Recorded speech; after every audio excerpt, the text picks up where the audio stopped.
Kaibigan, malakas ang ulan at nandito tayo sa ginagawang public market at mabuti mayroon na itong bubong.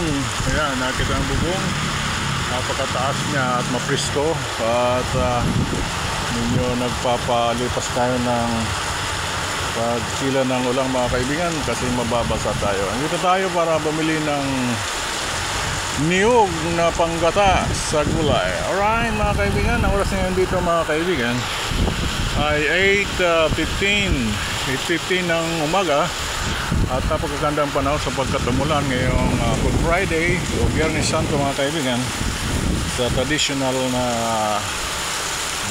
sa sitwasyon mga kaibigan.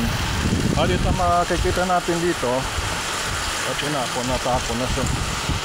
Dito makikita natin dito ngayon at maganda pala itong silungan kapag umulan ng mga motorsiklo.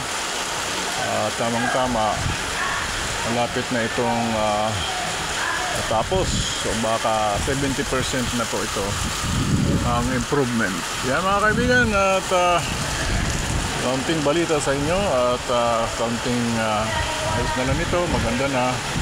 At pag tag-init man o tag-ulan ay may masisilungan na ang mga mamimili. At ito po ito sa Tigaon, Camarines Sur, Philippines. Alright, so like, share and subscribe para marami tayong patuloy tayong magbabalita sa inyong lahat sa buong Pilipinas. Mga OFW yung taga rito sa lugar na ito ng partido, lalo na dito sa Tigaon. Ito makita ninyong isa sa mga na-develop or na-improve sa bayang ito na ating pinalakihan at sinilangan. See you and have a nice day and God bless everyone. Alright.